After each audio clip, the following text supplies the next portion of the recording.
Assalamualaikum warahmatullahi wabarakatuh. Perkenalkan, nama saya Siti Aulia Ramadan dari kelas 10 PM1.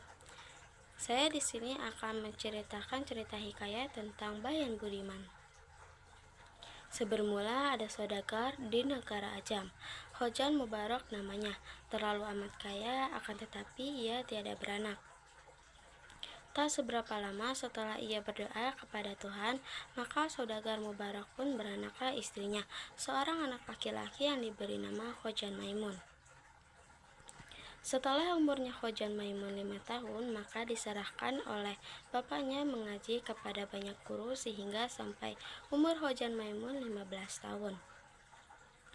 Ia dipinangkan dengan anak saudagar yang kaya, amat elok parasnya, namanya Bibi Jainab. Hatta beberapa lamanya Hojan Maimun beristri itu ia membeli seekor burung bayan jantan. Maka beberapa di antara itu ia juga membeli seekor tiung betina. Lalu dibawanya ke rumah dan ditaruhnya hampir sangkaran bayan juga. Pada suatu hari, Hojan Maimun tertarik akan perniagaan di laut, lalu minta izinlah dia kepada istrinya. Sebelum dia pergi, berpesanlah dia pada istrinya itu, "Jika ada barang suatu pekerjaan, mufakatlah dengan 2 ekor unggas itu. Hubaya jangan tiada, karena fitnah di dunia amat besar, lagi tajam daripada senjata." Hatta beberapa lama ditinggal suaminya. Ada anak raja, Ajam berkuda, lalu melihatnya rupa Bibi Jainab yang terlalu elok. Berkencanlah mereka untuk bertemu melalui seorang perempuan tua. Maka pada suatu malam, pamitlah Bibi Jainab kepada burung tiung itu hendak menemui anak raja itu. Maka bernasihatlah tentang perbuatannya yang melanggar aturan Allah Subhanahu wa Ta'ala. Maka marahlah istri Hojan Maimun dan disentakkannya tiung itu dari sangkarnya dan dihempaskannya sampai mati. Lalu Bibi Jainab pun pergi mendapatkan Bayan yang sedang berpura-pura tidur. Maka Bayan pun berpura-pura terkejut dan mendengar kehendak hati Bibi Jainab pergi mendapatkan anak raja. Maka Bayan pun berpikir, bila ia menjawab seperti tiung, maka ia juga akan binasa. Setelah ia sudah berpikir demikian itu, maka ujarnya, "Aduhai Siti yang baik paras, pergilah dengan segalanya mendapatkan anak raja itu. Apapun hamba ini haraplah Tuhan, jikalau jahat sekalipun pekerjaan Tuhan, insya Allah di atas kepala hambalah menanggungnya.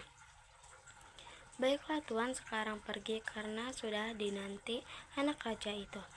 Apatah dicari oleh segala manusia di dunia ini selain martabat, kesabaran, dan kekayaan.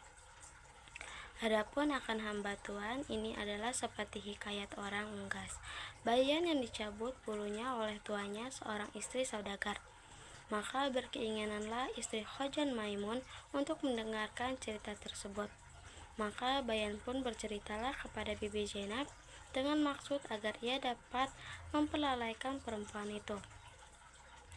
Hatta setiap malam Bibi Jainab yang selalu ingin mendapatkan anak raja itu dalam setiap berpamitan dengan Bayan. Maka diberilah ia cerita-cerita hingga sampai 24 kisah dan 24 malam. Burung tersebut bercerita, hingga akhirnya Bibi Jainab pun insaf terhadap perbuatannya dan menunggu suaminya Hojan Maimun pulang dari rantauannya. Burung Bayan tidak melarang, malah dia menyuruh Bibi Jainab meneruskan rancangannya itu. Tetapi dia berjaya menarik perhatian serta melalaikan Bibi Jainab dengan cerita-ceritanya. Bibi Jainab terpaksa menangguh dari satu malam ke satu malam pertemuannya dengan putra raja. Begitulah seterusnya, sehingga Hojan Maimun pulang dari pelayarannya. Bagian yang bijak bukan sahaja dapat menyelamatkan nyawanya, tetapi juga dapat menyekat istri tuannya daripada menjadi istri yang curang. Dia juga dapat menjaga nama baik tuannya, serta menyelamatkan rumah tangga tuannya. Antara cerita Bayan itu ialah mengenai seekor Bayan yang mempunyai 3 ekor anak yang masih kecil. Ibu Bayan itu menasihatkan anak-anaknya supaya jangan berkawan dengan anak cerpelai yang tinggal berhampiran. Ibu bayan telah bercerita kepada anak-anaknya tentang seekor anak kera yang bersahabat dengan seekor anak saudagar. Pada suatu hari mereka berselisih paham. Anak saudagar mendapat luka di tangannya. Luka tersebut tidak tersembuh, melainkan diobati dengan hati kera. Maka saudagar itu pun menangkap dan membunuhnya anak kera itu untuk mengobati anaknya. Sekian dari saya, terima kasih. Wassalamualaikum warahmatullahi wabarakatuh.